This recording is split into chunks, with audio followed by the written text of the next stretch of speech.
nice music. Jeb. Hey.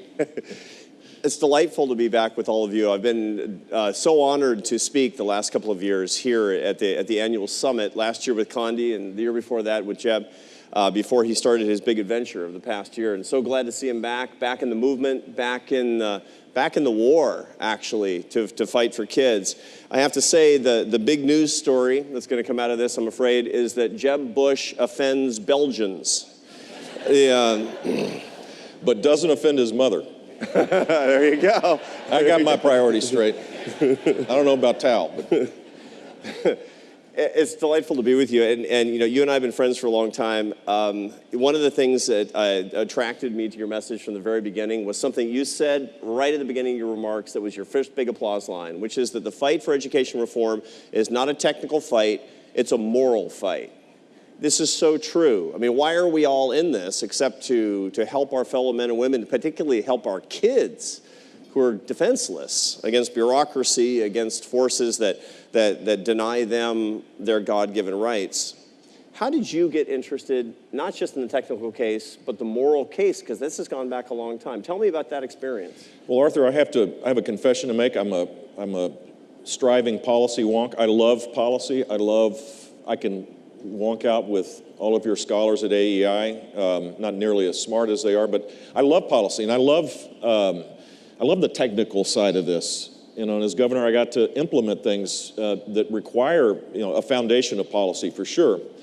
But you learn about the moral implications by wandering around, you know, which was something I did when I ran for governor, not the first time, but the second time. I went to visit 250 schools. And just the sheer, the scale of the anecdotes, basically, if it didn't move you, then you really shouldn't be in public life, because this should be about service to others. I mean, I'll never forget, back then, this is a long time ago, we had an 8th grade level high school graduation requirement. And we were one of the few states that actually had a high school test, a test to graduate from high school, 8th grade level. Everybody was, I guess, proud of it, I don't know. So I'm wandering around in a school. I learned how to kind of not go where the principal or assistant principal would guide me, because they always took me to the AP creative writing class or something like that. So I went into the computer lab where there were young people that were studying for to take this HSCT test, high school comprehensive test, to graduate from high school the last time. You could only take it 4 or 5 times.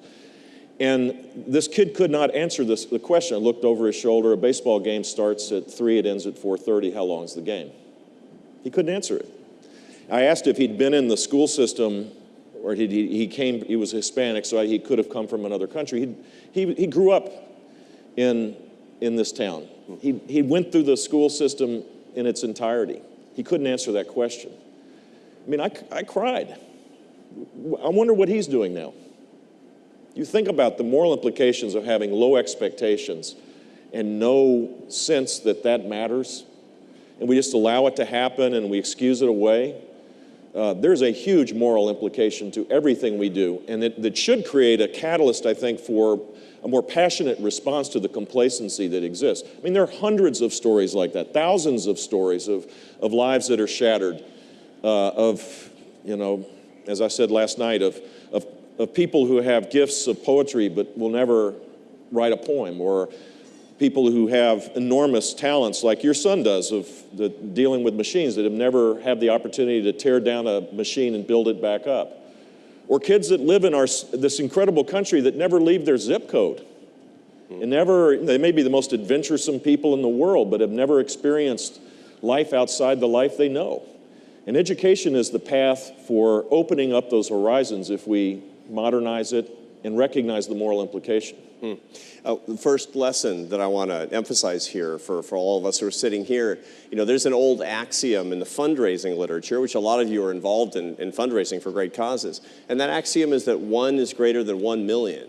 That's not bad math. What that means is 1 human face is greater than a statistic about 1 million people. We make a big error in the policy analytic community when we send out something that popped out of our spreadsheet that said 1 million kids this or 1 million kids that, and forget what Jeb just said, which is that he looked in the face of 1 child and said, this is a life. Can you turn the dial on one person? Can you describe that person? That, my friends, is the moral case, and that's the first thing we learned. That's why you're effective, is because you understand one is greater than 1 million. I'm not nearly as good as I need to be. We can all be better at this, and I appreciate your work, Arthur, on this to remind us of the power of storytelling and the power of putting a human context around everything we do. Thank you. Now, you mentioned something in your opening remarks, something that's self-evident to all of us who've been paying attention to politics over the past year, which is there's anger in this country. There's a backlash. There seems to be a kind of a tantrum, and it's easy to dismiss that, but we shouldn't. We shouldn't dismiss that because it had significant impacts on the culture and on politics. The question that I have is, how can we turn that to the advantage of those of us who are education reformers? A year ago, I was trying to think about how to understand this, and I was listening at the time to a lecture, a recorded lecture by one of my great heroes, who is the former Roman Catholic cardinal in Chicago, Cardinal Francis George. He was one of the great intellectuals of the Roman Catholic Church, and he was giving a lecture. He's dead now, but he was giving a lecture about fundraising. He was actually talking to his biggest donors to fund his schools and his anti-poverty programs in the south side of Chicago. And I have a keen interest because I do a lot of fundraising, and he was the master.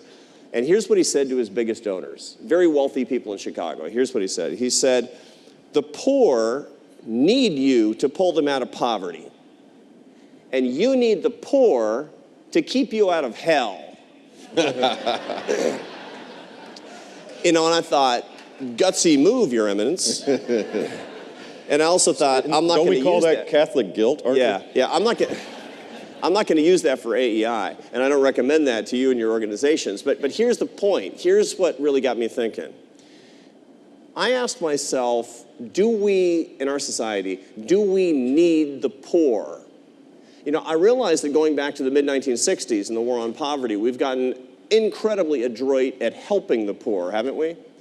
But have we gotten better or worse at needing the poor and needing the lower middle class and needing the working class and indeed needing the middle class? Because that's the source of dignity, isn't it? So here's my question. You know, you have made the moral case and made the human case all these years, and you look out and you say, how can we use the current moment to our advantage as education reformers?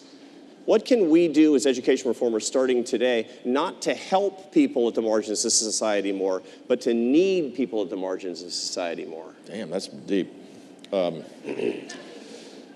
it's a definition. I think if you have a value system, or if you are a person of faith, this is at the heart of how you organize your life. It's the definition of your success needs to be not just how much money you make or how you strive for success. It's how others do as well.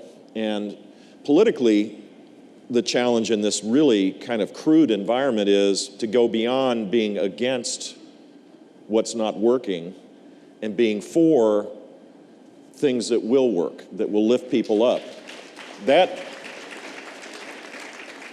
And I tried that and totally failed miserably.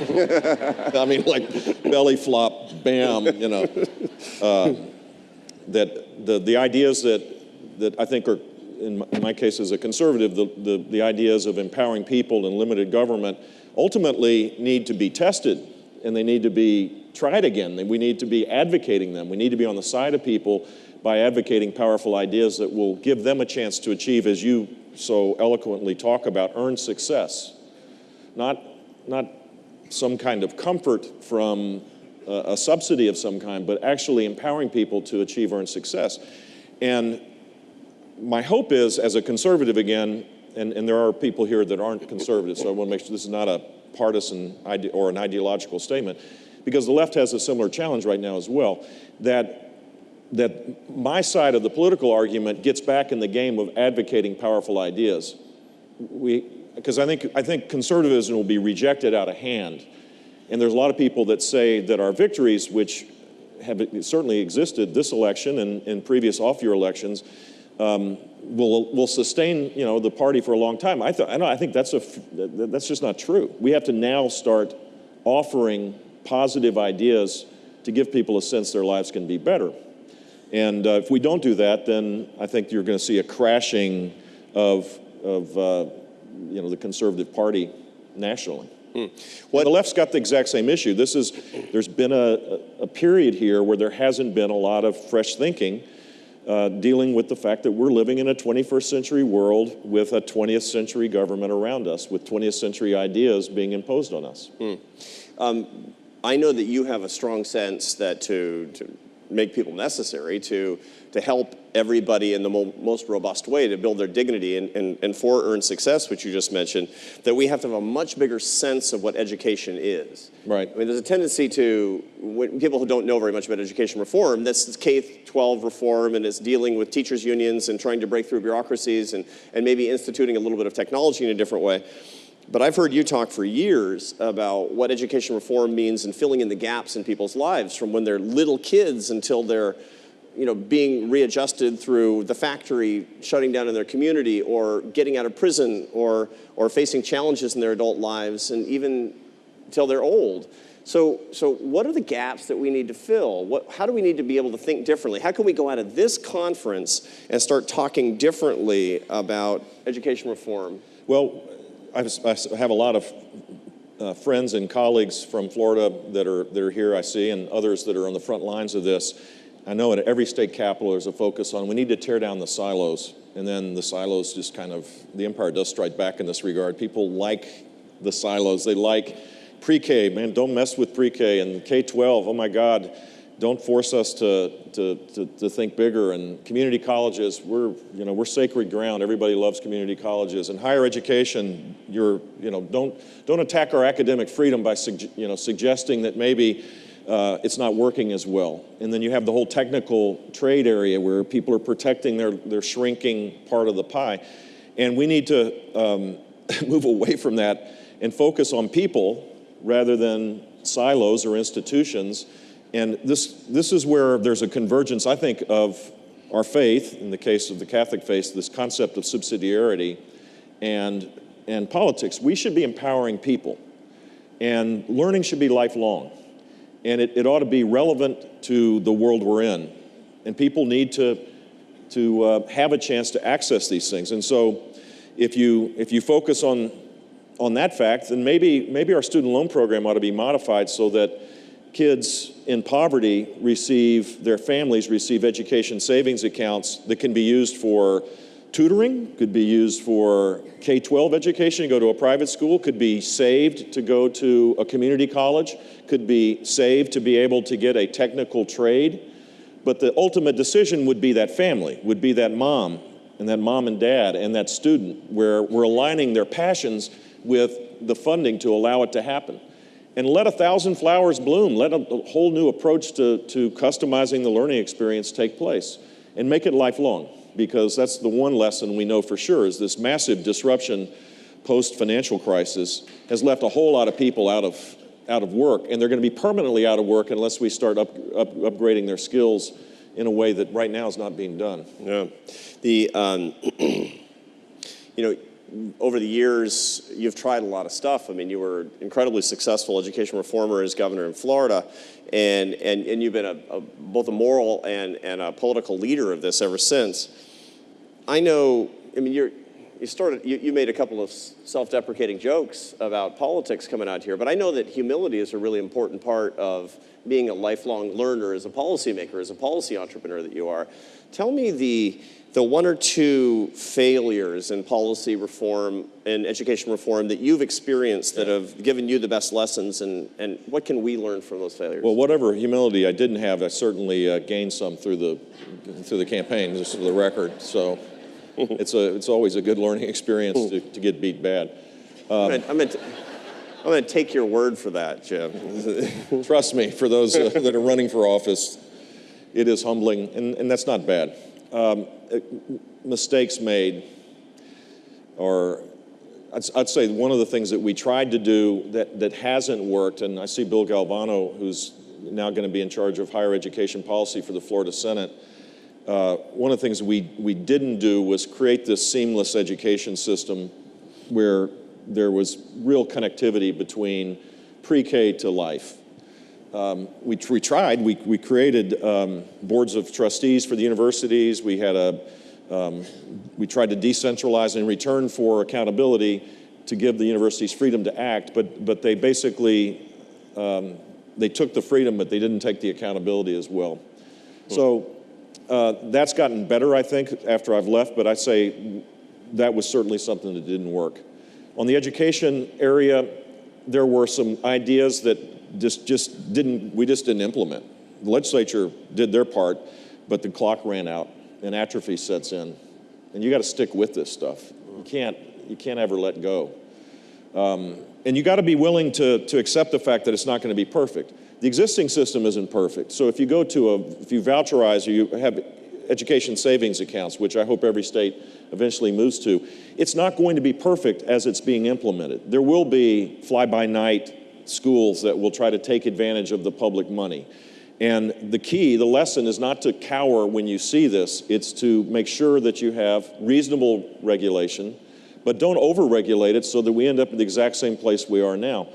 And that just requires persistence and sticking with it. And the other advice I would have, which we tried to do, and I think we did a pretty good job, is to build a farm system so it's sustainable over the long haul. You get to serve for 8 years if you live in a place where there's term limits, another thing I recommend highly.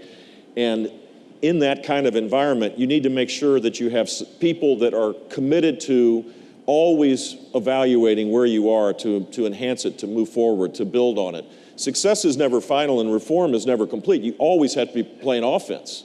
And sometimes we declared victory and moved on to the next, pulled out the podium for another initiative of some kind rather than sticking with it to build the next iteration of success with the next iteration of reforms, to validate the success, to create the next reforms. That's what Washington doesn't do at all. Successful states do that, and local governments do it as well. Mayors do this. Victory is never complete, and victory is never permanent. Wise words indeed for all of us who are trying to work and reform. Be vigilant such that we don't lose the successes that we've had or move backwards, indeed. When you're talking about changing a community through education reform, one of the realities that we all face, certainly that my scholars do at AEI, is that it's one thing to have great ideas. It's even better when you have policymakers who go along with you. But it's tough when you're dealing with families, when you're dealing with communities and trying to engage families and communities in the reform efforts themselves.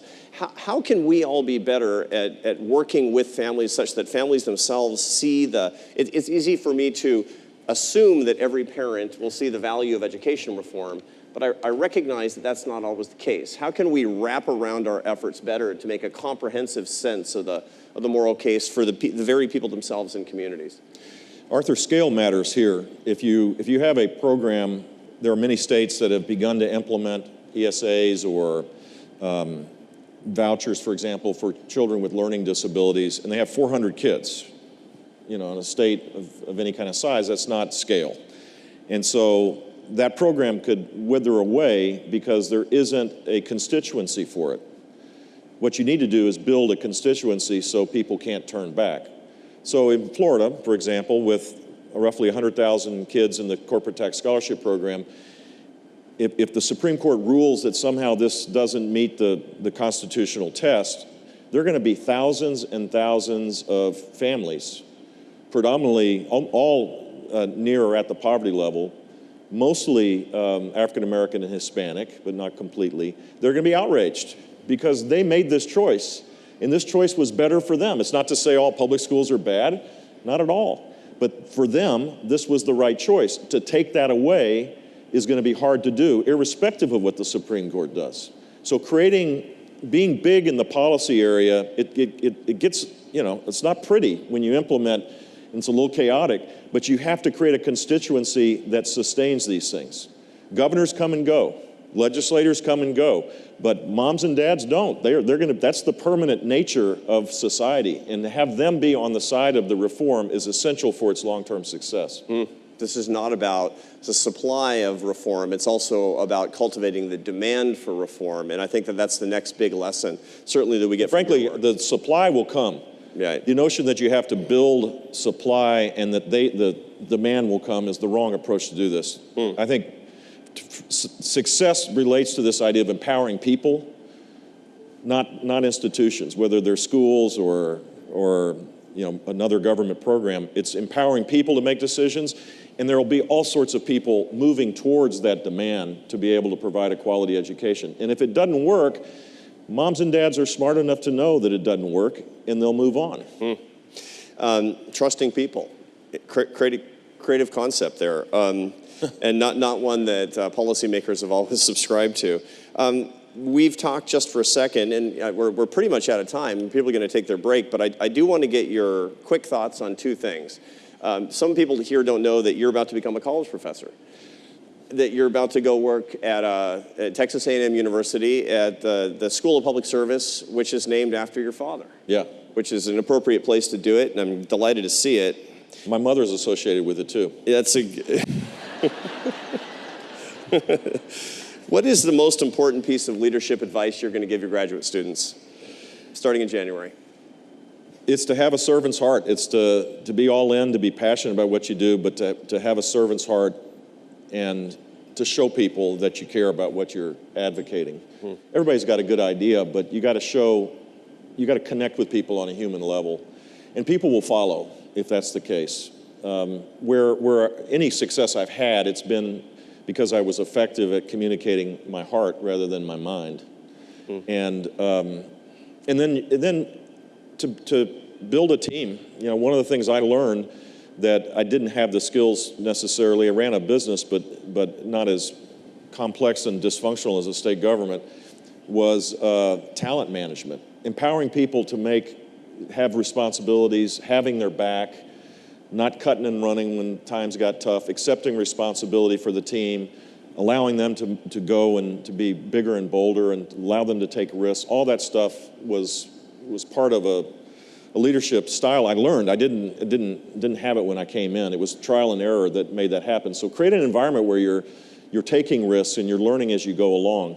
I'm looking forward to doing this. It's a course about governors. There really hadn't been a course about governors, and if you think about it, most of the big ideas have been implemented at the state level. Not all. There's been some big legislation. Civil rights legislation certainly has been Washington-driven, as it should be, but many of the innovative things that have taken place on the left and right have happened through governors, and yet there's not a lot of study about how it is that governors work. So we're going to interview 25 governors, Democrats and Republicans. I'm trying to create the course will be digitized so that if someone else wants to teach the course, it'll be there for them to use. And it is at the Bush School at Texas A&M. I taught at Harvard co-taught a class with John White, who's the Secretary of Education in Louisiana, Paul Peterson's class, for 3 weeks. But with all due respect to Harvard, this is an upgrade. A&M's a great school. Now it's Belgium and I Harvard. went to University of Texas. Last question, Jeb. Our dear mutual friend Betsy DeVos is about to start a huge new adventure. She's, until today, on the board of the foundation. She's, until next week, on the board of the American Enterprise Institute. And she's about to step off for her biggest adventure in public service in her life. What's your one big piece of advice for Betsy?